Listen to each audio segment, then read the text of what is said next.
Introducing the Twitch Safety Advisory Council. People were freaked out about this, as if there's some kind of elite group of people that are gonna mess up lots of people on Twitch because they're special or something. But no, if you know anything about business, you've seen this before. Keeping our community safe and healthy is top priority for Twitch. Today, we're excited to announce the formation of the Twitch Safety Advisory Council.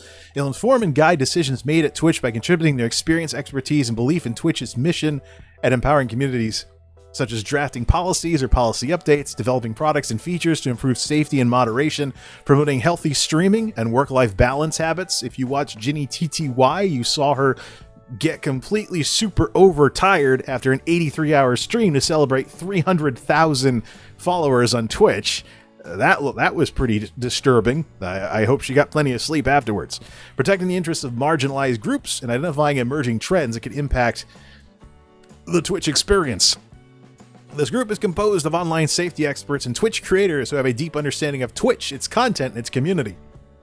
When developing this council, we felt it was essential to include both experts who can provide an external perspective, as well as Twitch streamers who deeply understand creators' unique challenges and viewpoints. Each member of the council was carefully selected based on their familiarity with the Twitch community and their relevant personal and professional experiences. Wait a minute. I'm leaving some potential on the table here. What am I doing here? There we go. Mugshot, baby. Blow it up to about the size of Winamp. If I'm a pixel off, oh well, it's kind of jumpy. There we go. Less blank space on the slate gradient. Winamp is friendly with streamers because you can do just the main window. Indeed, that's what I do as well. Plus, technically classic with this classic skin works better than modern because you'll get a little bit of stuff that's underneath it. Don't know if that's an alpha channel or something like that. So, this is a community. Here's the thing. So this is CEO at a nonprofit, which is anti-cyberbullying. This is a streamer, and here's a Twitch ambassador, Twitch partner, and let's see, director of the Center for Democracy and Technology, some kind of group. Here's another streamer, the one that got LSF all ticked off.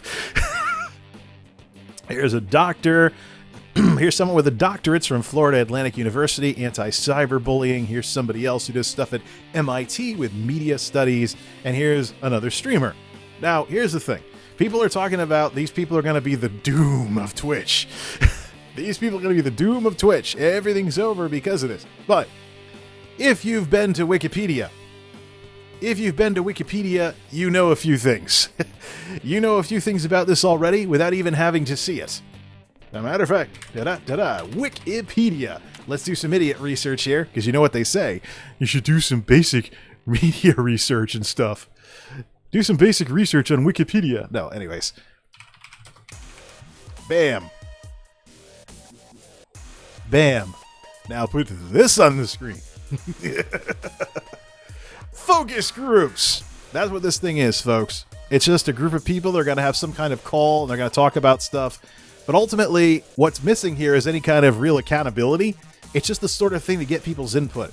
And when companies have these sorts of things, they're not really beholden to anything. It's just a way of, they can even throw out everything altogether if they think they shouldn't act on it. It's used in things like marketing, and some other things as well. But there's the thing here. Yes, and of course, the streamer that ticked off LSF has said some wacky stuff, and quite frankly, I think that the publicity from all of this is going to do more harm than good to her channel. That's a different discussion altogether. However, if you know anything about business, you've heard of focus groups before. It's a corporate thing. It's things that companies do. Sometimes companies even have focus groups just to make themselves look better. So, they don't have to listen to any of what any of these people say if they don't really want to. Or they could always ignore the streamers and weigh everything towards what the folks with the PhDs and the other stuff are saying, or vice versa. The bottom line is, people are connecting dots that don't exist. They're talking about motives at Twitch. They're talking about Twitches. This song is too dubstep. Sorry. Too squeaky and too robot-y to talk over. Next! There we go. Quincus Morera. Shoelace. Woo! Wub.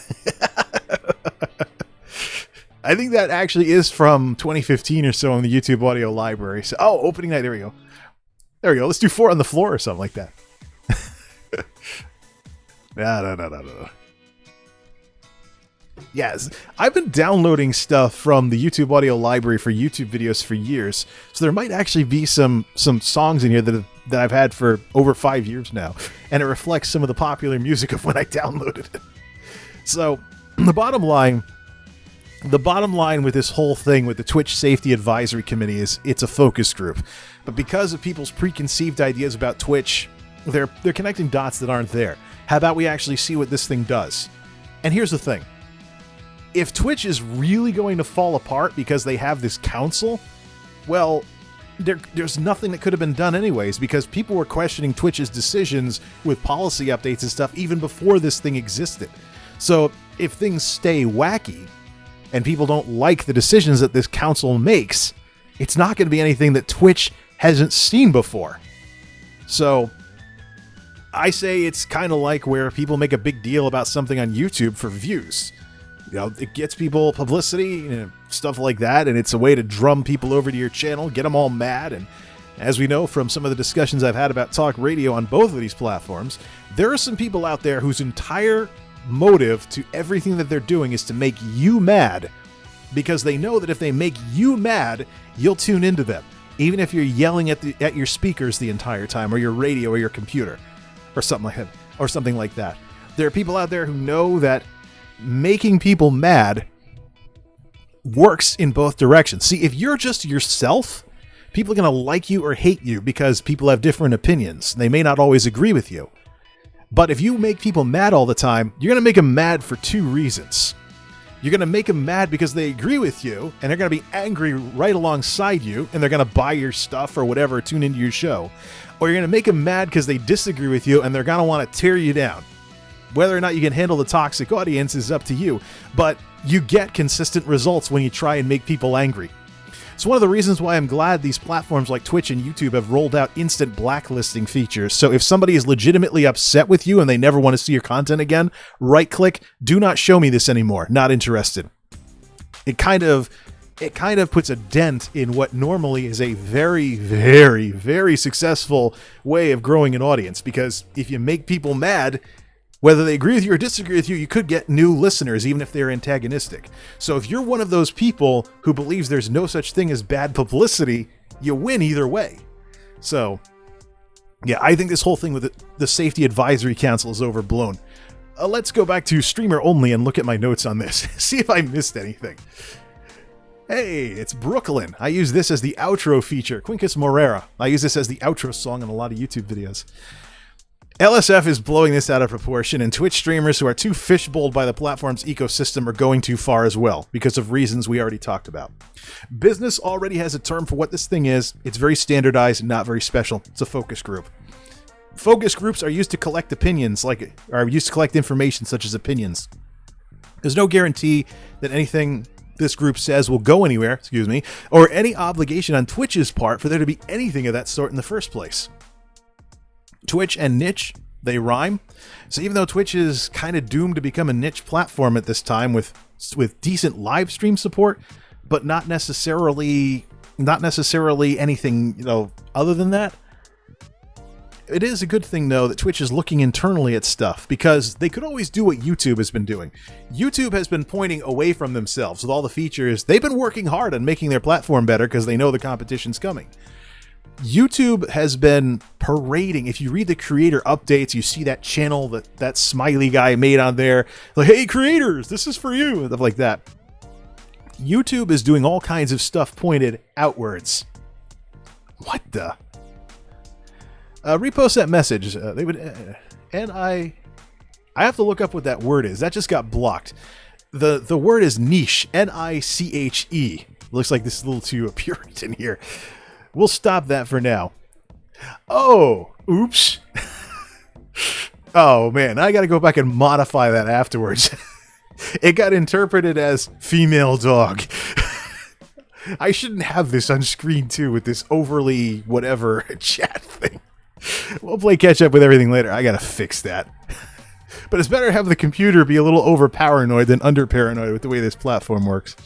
But Twitch and niche kind of rhyme. It's a good thing that Twitch is looking internally at stuff and trying to fix things internally, because YouTube's going in the other direction. YouTube is pointing outwards. There is a couple of underlying issues that have been annoying creators for years. In many cases, in my case too, by the way, since the change from views to watch minutes, I say a lot, if views don't matter anymore and what matters is watch minutes, why haven't the YouTube engineers changed out the view counter for a watch minutes counter? Why? Watch minutes are more relevant than views. So why is there still a view counter on YouTube videos that you go to? Why keep the old system around in that one specific way where someone can get bummed out because they put so much effort into a video and it got 10 views or whatever? Why? Why is it there? Floaters. What kind of name for a song is that? Step 2, remove head from gutter. Now, let's continue. So yeah, YouTube, there's underlying issues that have been an issue on the platform for years, but what I see from YouTube is, look at this, look at what we're doing, look at what we're doing here, look at what we're doing there. They're pointing away, whereas Twitch is kind of pointing internally at what could we do better. I would actually think it'd be a worse situation if Twitch wasn't focusing internally on stuff.